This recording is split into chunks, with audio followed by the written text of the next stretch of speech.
স্বাধীনতা সার্বভৌমত্বকে কারা প্রস্তাবিত করেছে?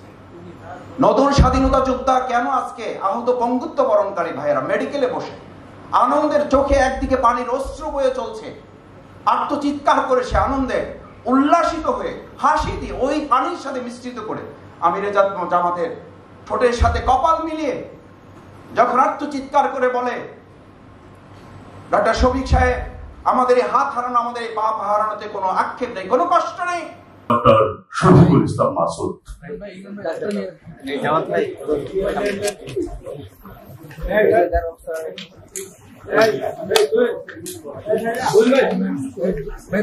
আসসালামু আলাইকুম ওয়া রাহমাতুল্লাহি ওয়া বারাকাতুহু।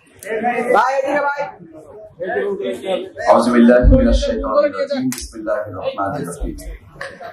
ইন্না আ'তাইনাকাল কাউসার ফাসাল্লি লিরাব্বিকা ওয়ানহার ইন্না শানিয়াকা হুয়াল আবতার।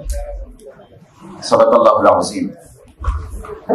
সাংস্কৃতিক ঐক্য ফ্রন্টের আজকের আয়োজনে সম্মানিত সভাপতি শ্রদ্ধেয় কবি মোশাররফ হোসেন খান, শ্রদ্ধেয় প্রধান অতিথি বিশ্ব ইসলামী আন্দোলনের অন্যতম নেতা শ্রদ্ধাভাজন আমিরে জামাত ডক্টর শফিকুর রহমান, সম্মানিত বিশেষ অতিথি অন্যতম পৃষ্ঠপোষক সাংস্কৃতিক জগতের মহানগরীর সম্মানিত আমির জনাব নুরুল ইসলাম বুলবুল, সম্মানিত কবি, লেখক এবং সাংস্কৃতিক নেতৃবৃন্দ, আমার সামনে উপস্থিত সাংস্কৃতিক অঙ্গনের বিভিন্ন গুণীজন, সম্মানিত সুধী মণ্ডলী, সাংবাদিক বন্ধুগণ, আল্লাহ শুকরিয়া আদায় করছি এবং আপনাদের প্রতি কৃতজ্ঞতা জানাচ্ছি। আপনারা বৈষম্য বিরোধী ছাত্র জনতার আন্দোলনে গুরুত্বপূর্ণ ভূমিকা রেখেছেন। আল্লাহ আপনাদের কবুল করুন। আমি আপনাদের সামনে একটি সূরা তেলাওয়াত করেছি। আমাদের নতুন করে অপসংস্কৃতির বিরুদ্ধে সুন্দর ইসলামী সংস্কৃতির চ্যালেঞ্জ করার কিছু নেই। এই চ্যালেঞ্জে আগেই তারা হেরে গেছে।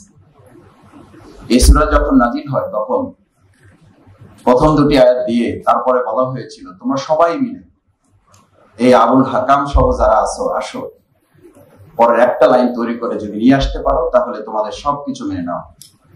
আলহামদুলিল্লাহ, আপনারা জানেন সেদিন তারা বহু কিছু আবির্ভাব করেছিল, কিন্তু ইন্না শানিয়াকা হুয়াল আবতার এটা যুক্ত করতে ব্যর্থ হয়েছে। সেদিন যারা ব্যর্থ হয়েছে, নতুন করে তাদের জয় হওয়ার আর কোনো সম্ভাবনা নেই এবং তাদের আর এই জনগণ জিততে দেবে না ইনশাআল্লাহ। তারা আমাদেরকে হারিয়ে দিতে ছিল। কবি নজরুল কত সুন্দর করে বলেছেন, উহারা প্রচার করুক হিংসা বিদ্বেষ। আমাদেরকে যারা হারিয়ে দিতে ছিল, আমাদেরকে যারা দেশ ছাড়া করতে চেয়েছিল, আমরা বলিব সাম্য শান্তি এক আল্লাহ জিন্দাবাদ।